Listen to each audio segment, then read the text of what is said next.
कावड़ यात्राएं चलेगी, दूसरा ट्रैफिक चलेगा, किसान की मूंगफली खराब होगी वो यहां पर नहीं चलेगी, धार्मिक यात्राएं चलेंगी, किसान का नुकसान हो उससे कोई फर्क नहीं पड़ता।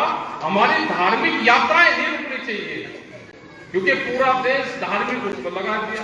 बीजेपी और आरएसएस वाले सारे मंदिरों पे कब्जा करेंगे। अपने गांव के मंदिर बचाओ, अपनी फसल बचाओ, अपनी नस्ल बचाओ।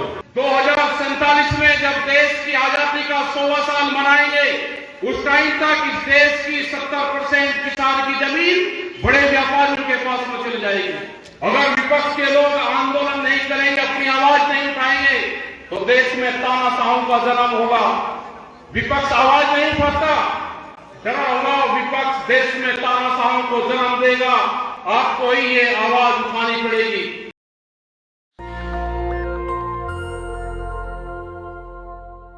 जब सत्ता रहेगी तो आपकी बात होगी, जब सत्ता नहीं रहेगी तो आपकी बात नहीं होगी। इस क्षेत्र में एक आंदोलन चाह रहा है, मतलब यहां के दर्जी ने बताया कि अधिकारी बार बार कह रहे जी परमिशन लो, ये 4 जगह बदली गई, यहां इतनी दूर बदलने की जरूरत नहीं थी। भाई पुलिस थाना सबसे बढ़िया जगह होती है, सुरक्षित भी जगह होती है, एक मीटिंग वही कर सकते।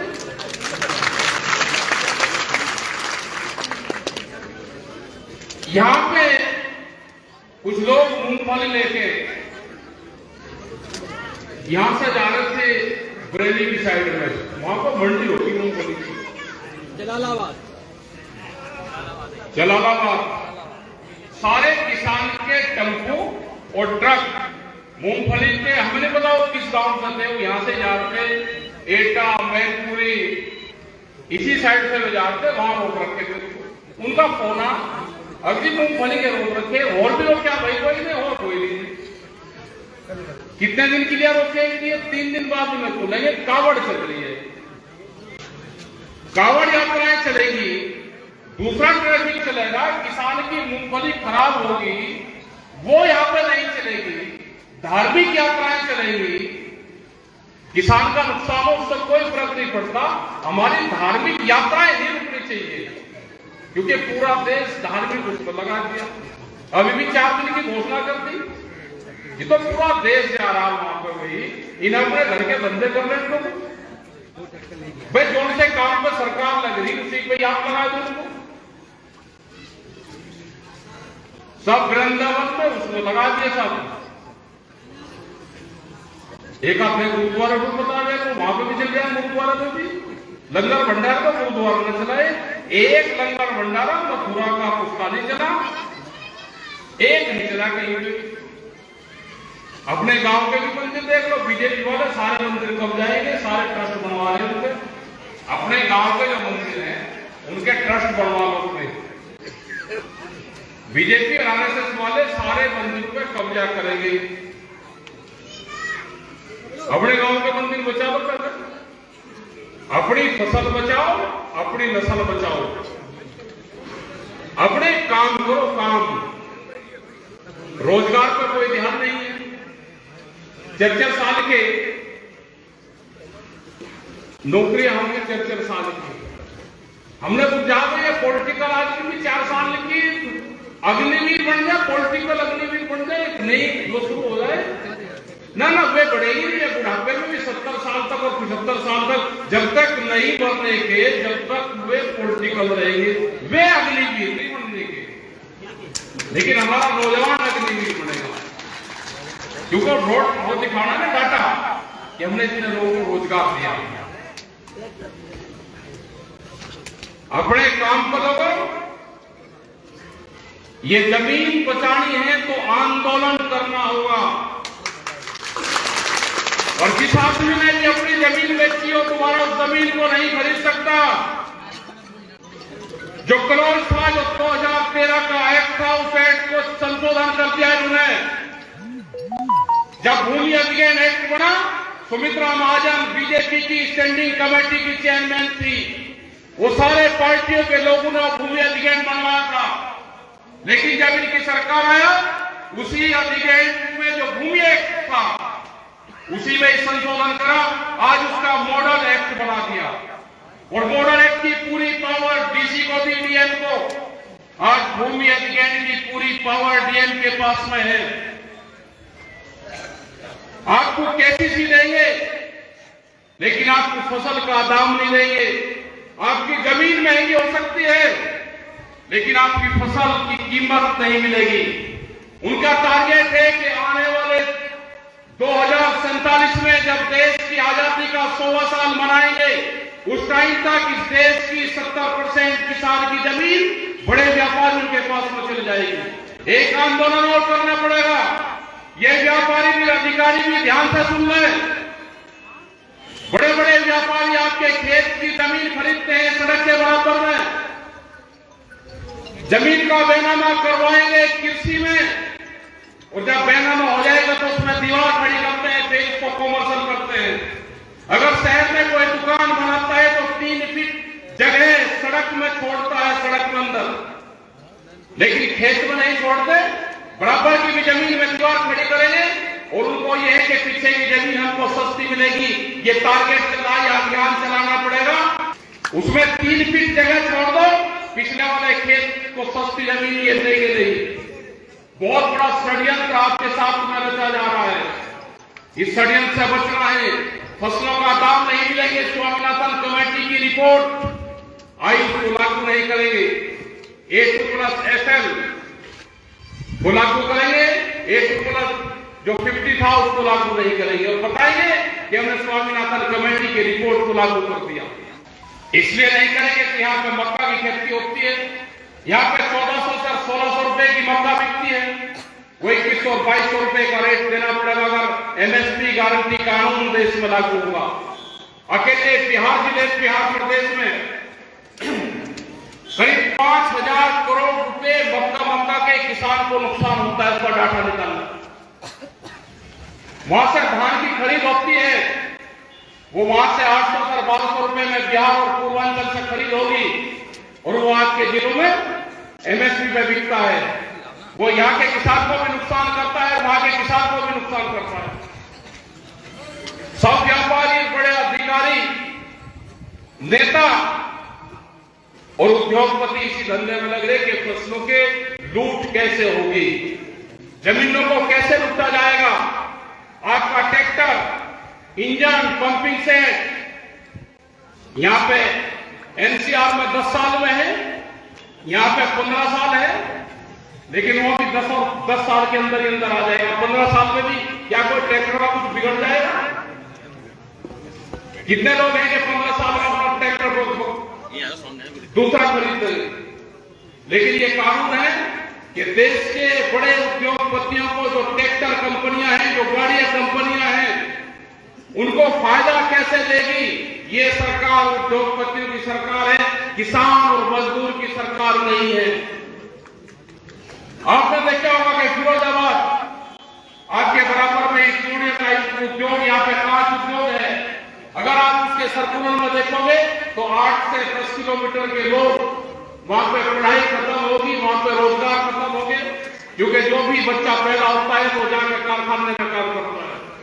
ये छोटे छोटे उद्योग आपके यहाँ पे लगेंगे और रोजगार को खत्म करेंगे, पढ़ाई को खत्म करेंगे। बच्चे पढ़ ही नहीं सकते। आप इन चीजों को ध्यान रखें। आंदोलन का रास्ता ही एक देश में बचा है। पॉलिटिकल पार्टी जो खासकर के विपक्ष के लोग हैं, अगर विपक्ष के लोग आंदोलन नहीं करेंगे, अपनी आवाज नहीं उठाएंगे, तो देश में तानाशाहों का जन्म होगा। विपक्ष आवाज नहीं उठाता, डरा होगा विपक्ष देश में तानाशाहों को जन्म देगा। आपको ही ये आवाज उठानी पड़ेगी, क्योंकि आपने देखा होगा जो पॉलिटिकल सिस्टम में हुआ की बार, ये जो सरकार है, जो भारत सरकार है, जो सरकार है, किसी सिस्टम को नहीं मानती, देश के संविधान को नहीं मानती, ये देश के कानून को नहीं मानती, ये इलेक्शन कमीशन को नहीं मानती, ये सब चीजों का उल्लंघन करती है। आपने देखा कि हर अगले कैंडिडेट को जीत का सर्टिफिकेट यहां पर दे दे। पूरा मीडिया सिस्टम बिगड़ चुका है, क्योंकि जो मीडिया है, बड़े मीडिया हाउस हैं, वे सब बड़े बड़े लोगों ने खरीद ली। वे डरते हैं, वे छुप छुप कर बड़ी बात कहते हैं, लेकिन आज बोलने की ताकत नहीं। कैमरा और कलम पे बंदूक का पहरा जिस देश में होगा, उस देश में आने वाले टाइम पे आतंकवाद जन्म लेगा। जिन किसानों की जमीनें छिनेगी, वे क्या बनेंगे? अपनी जमीन बचाने के लिए वे आंदोलनकारी बनेंगे। यहां यहाँ का नहीं क्या प्लान है? कश्मीर में हम गए, वहां पर सेब पैदा होता है, तो हमारे यहां पर आता है पूरा सेब कश्मीर, हिमाचल और अपने उत्तराखंड से आता है। पिछले साल करीब 2000 करोड़ रुपए का नुकसान कश्मीर के किसानों को किया भारत सरकार ने, क्योंकि वो मुस्लिम लोग हैं, वहां पे खेती करते हैं, पूरा व्यापार उनका नीचे है सेब का। उनके 18 दिन तक 18 से 22 दिन तक उनके भरे हुए सेब के ट्रक वहां पे खड़े करोड़ा के बॉर्डर के ऊपर वे सेब गले। आपने देखा होगा कि पिछले साल जब सेब आपने खाए, वे अंदर से काले निकलते थे, गले हुए निकलते थे, वो वही खेत थी। इधर से अगर फरूक जाता था कोई भी, 6000 करोड़ रुपए का व्यापार हमारा इधर से श्रीनगर में है ऊपर, उसके ट्रक नहीं रुकेंगे, क्योंकि यहां का माल है। अगर कश्मीर से सेब आएगा तो उसको रोकते हैं। वह वैली जो कश्मीर की वैली है, जो घाटी है, जहां पे केसर और सेब और ये उत्पादन होता है, वो हमारी है, हमारे देश की है। उनको नुकसान होगा, वो देश का नुकसान है। अभी जब देश के प्रधानमंत्री जी अमेरिका गए, तो वहां पे एक समझौता करके आए हैं। वो समझौता हुआ, उनको जो बाहर से फ्रूट आएगा उस पर ड्यूटी पर छूट दी गई। जो खास करके सेब का किसान है, उसमें 20% की छूट दी। तो छूट दी तो बाहर का विदेशी फल यहां पाएगा, हमारा देश का स्वरूप को रोका जाएगा। आने वाले टाइम में अगर यही हालात होगी तो सेब 500 रुपया किलो आपको खाने को मिलेगा। हमको सस्ता सेब इसलिए मिलता है कि हमारे कश्मीर में सेब पैदा होता है। वहां पे भी हमने, वहां के भी लोग ये चाहते हैं कि किसान संयुक्त मोर्चा हमारी लड़ाई में, हम 4 बार वहां पे गए, उन लोगों के बीच में गए, अच्छे लोग हैं सारे। पूरा का व्यापार 3 देशों में वहां से व्यापार में करते हैं। हमारे लोग फिर भी वहां पर संगठन के लोग जाकर अपनी बात करते हैं। लेकिन आपको पूरे देश के किसानों को एकजुट होना पड़ेगा। एमएसपी गारंटी कानून के लिए एक बड़ा आंदोलन देश में फिर करना पड़ेगा। यहाँ की भी जो हमारे अध्यक्ष ने बताया कि आलू की बड़ी समस्या यहाँ पे है, जो प्रोसेसिंग यूनिट भी यहाँ पर लगनी चाहिए। उनका रेट निर्धारित होना चाहिए कि इस रेट से नीचे पे आलू की खरीद नहीं होगी। व्यापारी कोल्ड स्टोर सस्ते में बिकते। हम गए बीच में अमरोहा, मुरादाबाद के पास में एक जिला है हमारा, वे किसान अपना टमाटर सड़कों के ऊपर फेंक रहे थे। हमने देखा, उन किसानों से बात की, उन्होंने कहा जी 1 रुपया किलो का हमको रेट मिलता है। हमने उसको वीडियो उसकी डाल दी। हम 8 दिन के बाद में गए तो उसका 1 रुपये से 10 रुपये किलो रेट हुआ। जो व्यापारी है, जो खरीद करता है, जो स्टॉक करता है, वो सबसे बड़ा माफिया है। मंडी सिस्टम, देश के प्रधानमंत्री ने कहा कि फसलें अपनी कहीं भी बेच लो। बाहर कोई अपनी फसल अगर बेचता है तो उस पर मंडी वाले उसको पकड़ के टैक्स वसूलते हैं। टमाटर की हालात हो रही कि छत्तीसगढ़ से टमाटर की गाड़ी आई और एक मंडी सचिव ने वो गाड़ियां रोक ली पूरी की पूरी। इस पर टैक्स हो रही। भारत सरकार कह रही है कि पूरा टैक्स फ्री, कहीं किसान अपना बेच ले। तो ये हालात है। ये अधिकारी की कार्यशैली से सरकार की जो पॉलिसी है वो पता चलती है कि सरकार क्या चाहती है। सरकार चाहती है कि किसान तब हो, वो अपनी जमीन बेचे, व्यापारी जमीन खरीदे और देश में मजदूर पैदा हो, देश में लेबर पैदा हो। ये सरकारों की पॉलिसी है। अभी बीज कानून आने वाला है, सीड बिल। जिस दिन वो बिल आ गया तो आप खेत में क्या बोल रहे हैं? नए पुलिस स्टेशन खुले, एक दूसरे की शिकायत करता रहेगा देने का बीज आपने लगा दिया, और जो नया सीड मिले उसमें जुर्माना और सजा दोनों है। क्या किसान बच जाएगा? ये मारने की एक बड़ी साजिश रची जा रही है।